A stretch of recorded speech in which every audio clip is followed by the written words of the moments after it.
गोंदिया जिल्ह्यामध्ये अवकाळी पावसानं शेतकऱ्यांच्या अडचणींमध्ये भर घातली आहे। सलग दुसऱ्या दिवशी झालेल्या पावसामुळे रब्बी हंगामातील पिकांना मोठा फटका बसलाय।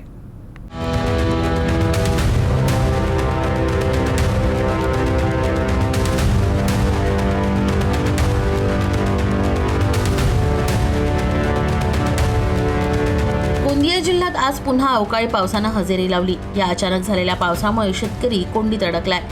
रब्बी हंगामातील धान आणि मका पिकं सध्या कापणीच्या अवस्थेत होती, मात्र पावसामुळे ही पिकं भिजून मोठ्या प्रमाणात नुकसान झालं। शेतकऱ्यांनी मेहनतीनं उभं केलेलं पीक आता नष्ट होण्याच्या मार्गावर आहे, यामुळे आर्थिक नुकसान होणार आहे।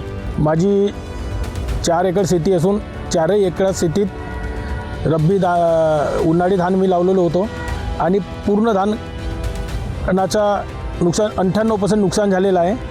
जवळजवळ माझ्या मते 3 लाखाच्या तरी माझं नुकसान झालेलं आहे। धानाचं म्हणजे 1% पण धान होणार नाही असं आम्हाला वाटते। जे कमी पिकाचं आहे खाली तो तेवढं पुरतं धान आहे, नाही तर सगळा जो आम्हाला मिळायला पाहिजे होता तो सगळा गारमध्ये ते घेऊन गेला आणि एवढी थर जमलेलं आहे गाराचं आणि त्या धानाचं सुद्धा। तर हे आम्हा शेतकऱ्यांना ते शेतात जाऊन आम्हाला एवढं दुःख होत आहे। शेतकऱ्यांनी कृषी विभागाला तत्काळ पंचनामे करून नुकसान भरपाई देण्याची मागणी केली आहे। प्रशासनानं देखील परिस्थितीची पाहणी करून योग्य ती कारवाई करण्याची गरज व्यक्त केली जाते। तर अवकाळी पावसामुळे शेतकऱ्यांवर दुहेरी संकट ओढवलंय। आता सर्वांच्या नजरा शासनाच्या मदतीकडे लागल्या आहेत।